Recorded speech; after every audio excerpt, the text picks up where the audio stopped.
So I was asked recently to explain a little bit more about camera analysis and stabilization and how to go about it and then how to invert it and just go one step further than if you're just trying to use a perspective grid or 2D transform or any other means to do some bigger cleanup.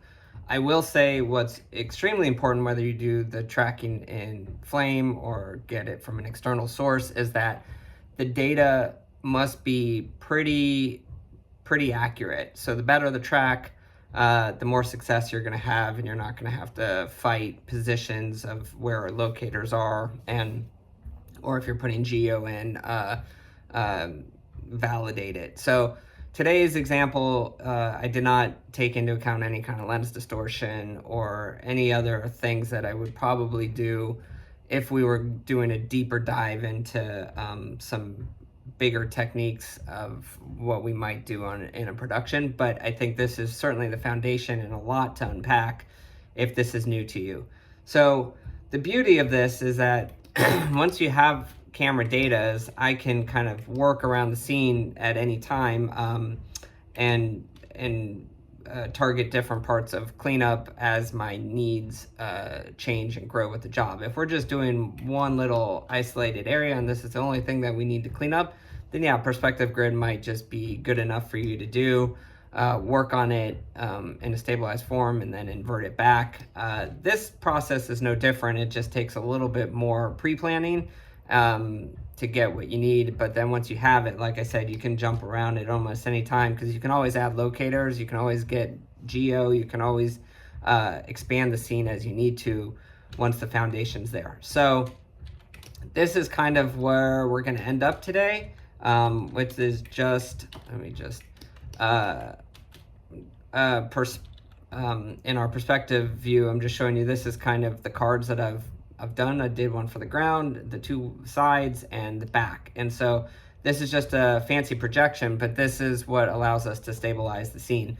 If I just project, let's say, the ground, then everything else will drift and the ground will stay stabilized. We are always going to have some kind of parallax in the scene if it's a moving shot. It's really just a matter of how we are trying to combat it with all our projections in place. So the more we're able to project in, the less kind of parallax we're going to, or distortion we're going to see as a result. But that is a very laborious process. So we kind of do what we need as we need to target it. So let's kind of, let me just keep this one as a safety.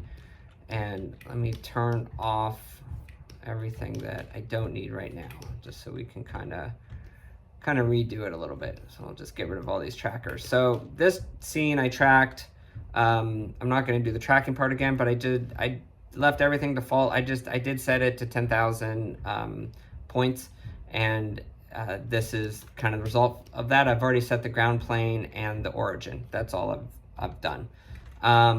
So I know that we need a ground, so we are going to go to our track, and I'm going to set some ground points and click Scene Tracker. I can see that this looks pretty good. I'm just gonna check it. So yeah, that feels good. I'll name it ground. Now we're gonna move on. The walls are gonna be a little bit trickier. I wanna make sure I get, it doesn't need to be pinpoint perfect, but I wanna see what I can do that's better than this, because I'm going to have to rotate that into position quite a bit, and that's maybe not going to be advantageous for me. So let's hit F8 and kind of see what's going on, so I can see that these points probably aren't very good. I just want to make sure I select points that are on that plane as best as I can, and maybe get one of these, see where that is. And oh, that didn't look good.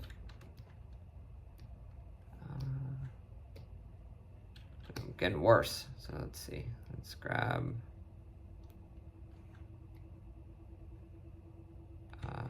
That might work. We just need to rotate it. Okay. So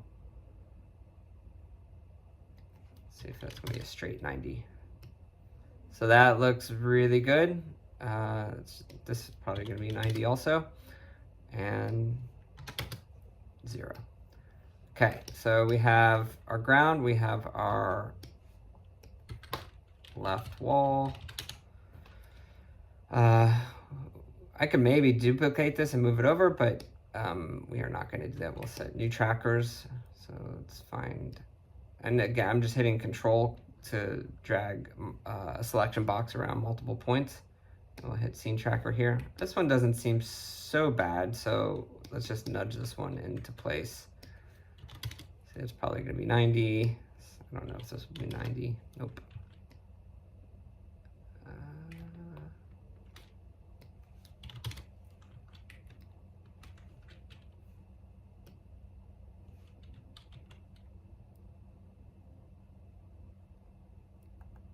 Maybe something. You know what? Let's try again. Let's get a little bit closer. It's really difficult because it looks like it wants to be pretty good when I have these points selected and click scene tracker. But yet you can see that it doesn't quite stay parallel to the points as I would expect. So that's why I need to kind of just nudge it a little bit. And maybe it doesn't matter, but it just feels like it works a little bit better when at the very least it's visually a little bit more what I was expecting. And I'm just kind of looking for lines that are parallel to each other. Okay, let's see if that works. So yeah, that seems pretty good. Good enough for, I think, what we're trying to do. That's gonna be the right wall. And now we need some for the back. We're gonna clean up this area. So Control drag, do scene tracker. This, I think we just need to 0 out. Maybe rotate a little bit. Yeah, that seems good. Okay, so this is our back wall. And again, I like to work with the show trackers in the result view. So when I hit F4, I can still see all the tracking points. If they are a little too prominent for you, but you want to have them, you can play with the gain, you can play with the scale, etc. But I do think they are helpful. So I'll just turn them down a little bit so it's not too overpowering. So we have a scene. All this looks to be pretty good. What we need to do, though, if we're going to stabilize this, is get a camera that is fixed and is essentially that we're treating like a lock-off. If I was just trying to average the data, we would still duplicate the camera and go through this process. We would just average the keyframes instead of what we're going to do now, which is just keep a single keyframe and treat it as a locked position. So if I duplicate this camera, what you'll notice is that there's no data attached to it. This camera essentially is just we've duplicated, there's no keyframes, but it's not really what we're looking for because it's not carrying any of the tracking data from the camera analysis. The camera analysis links to the camera. It does not store everything in the camera itself. So to get this camera to behave like a fixed position, we need to still go through the process of attaching the data to it. So I'm going to do a mimic link, which was the W key. And now when we've done this, you'll see that the data has been restored from the tracked camera to this new camera that we created. But I want to break that link with W key. So now all the keyframes are baked in. So it's essentially moved everything from the camera analysis node into the camera itself. So not to confuse things, let's just name this locked off and frame, it'll be 1001.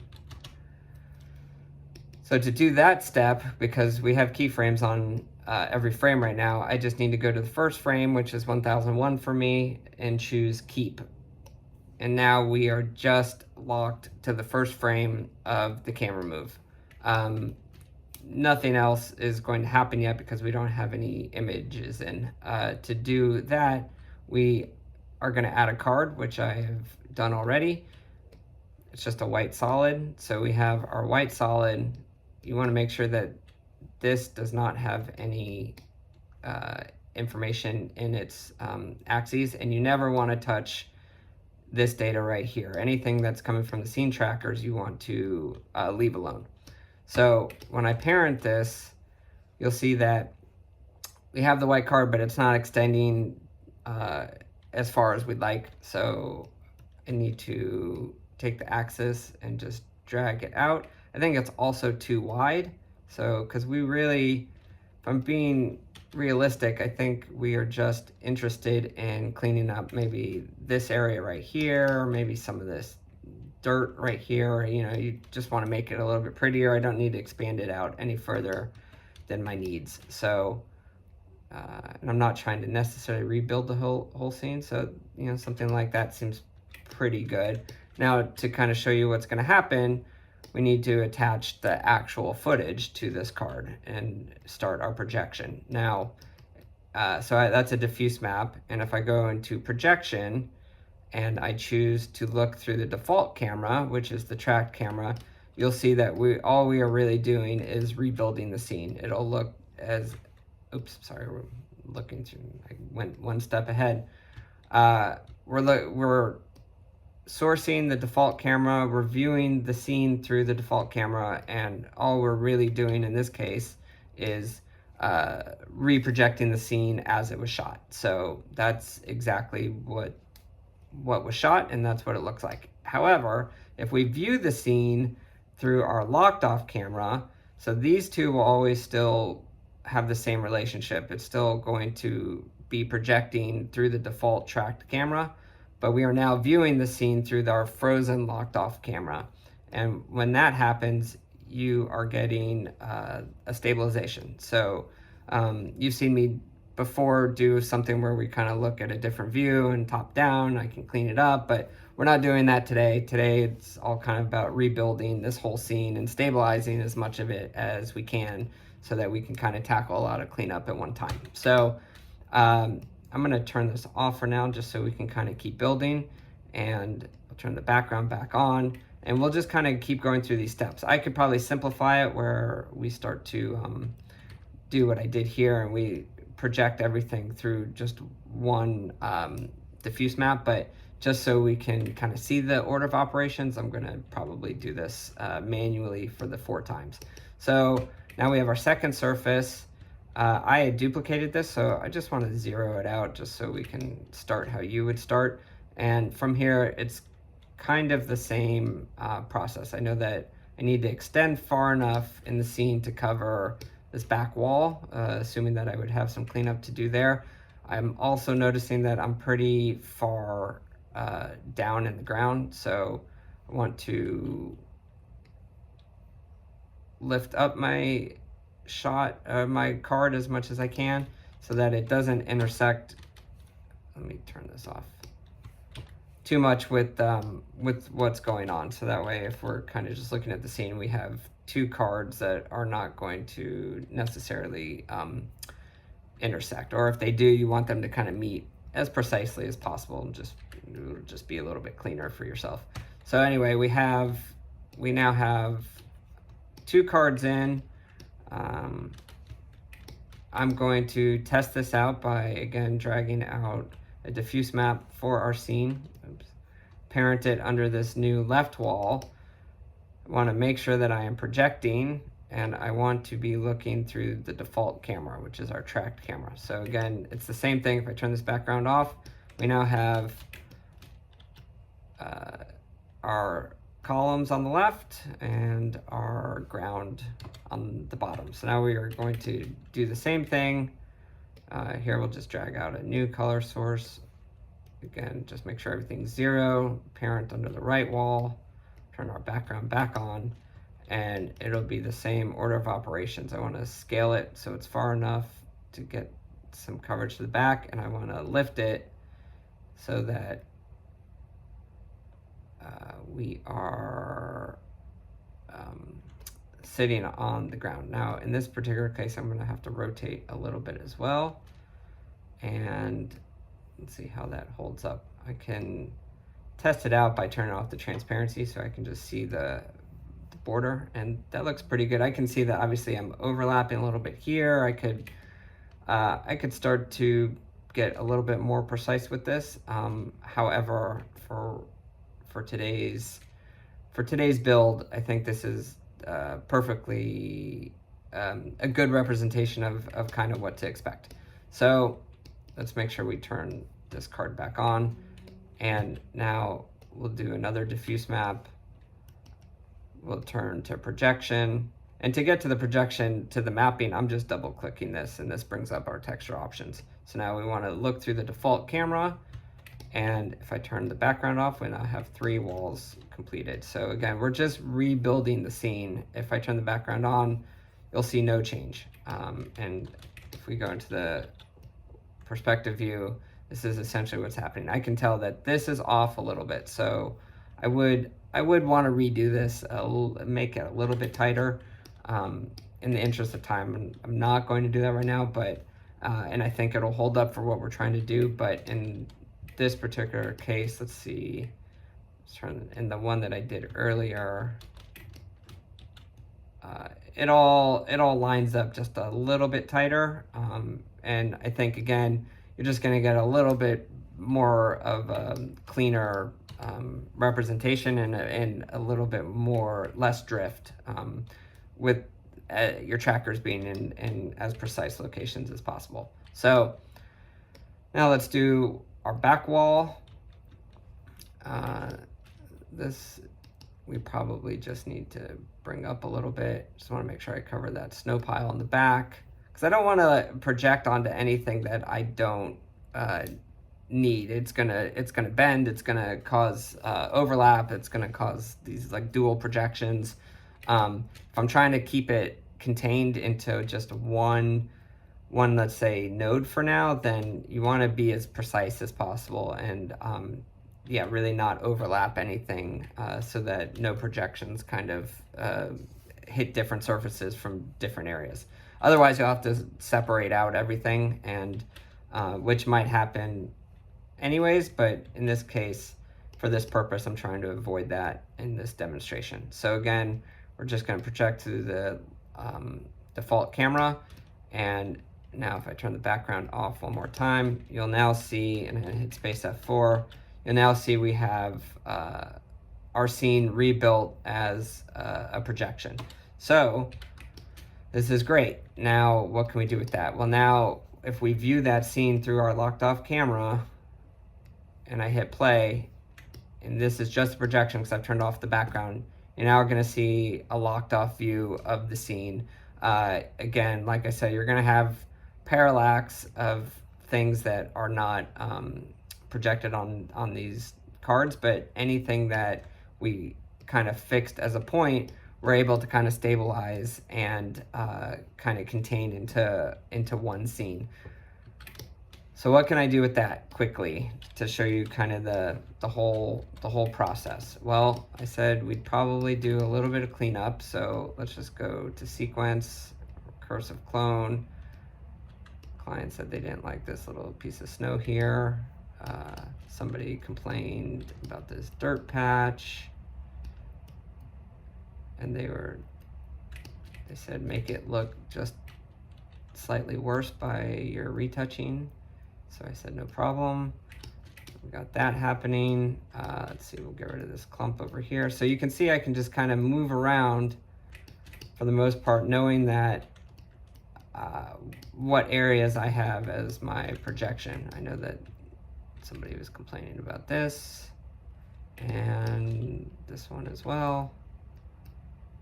But you can see the beauty of this is that it starts to be way faster after I've built it than setting up multiple transform nodes, multiple projections, not projections, multiple grids or planar tracks, and kind of branching out into ways that maybe start to get the scene pretty heavy. So I'm just here, I know what I can work with, and I just tackle whatever I can. Of course, if I don't know if I need that, but just proof of concept.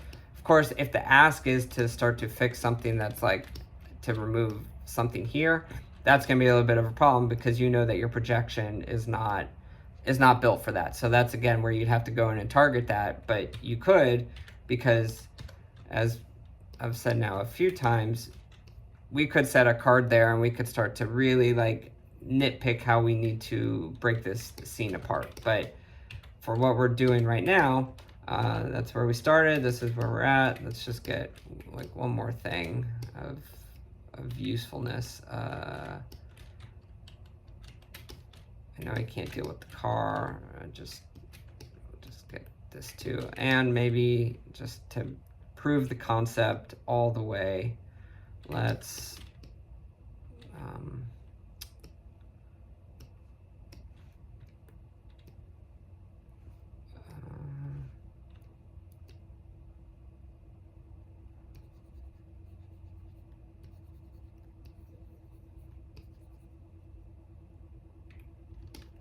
okay. So now we have all our work. We have an alpha. I could pre-multiply it if I want, but just in this particular case, we'll just feed it unmultiplied in. So layer 1 is where we were using as our diffuse map. So we will replace that with our new retouched environment. I only really want the stuff that I retouched because I'm going to attach it back over the background. That way filter as little as possible. You can see what will happen since the background's off right now. All that's really going to take place is we're just doing a switch. So right now we're viewing the scene through this locked off camera and we're projecting everything through the tracked camera. We're gonna switch that. So now we want to start projecting through the locked off camera. And actually just to show you what it should honestly probably look like, we're just gonna do this all at once. So I'm just parenting everything to this diffuse map. So now the diffuse map is looking through this locked off camera. The scene itself, we want to revert back to the track camera, and that's why it'll match up with the background nicely. Let me just keep that background off. So now the move is going to be reinstated, and we are going to comp that over our background. So now when we play the scene back, that's where we started. This is where we're at. I go back to the first frame and I'll see the same cleanup. So that is how we kind of go start to finish and invert along the way. If I render this out, let's just so we can see. Let's make sure that the track holds up.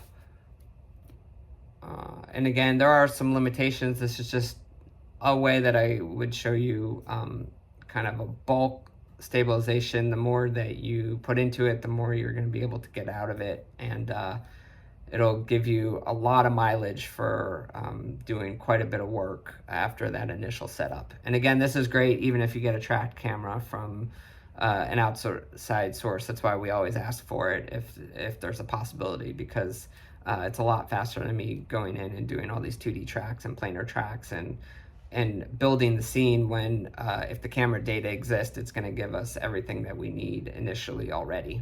I won't render it all the way. Let's just play from here.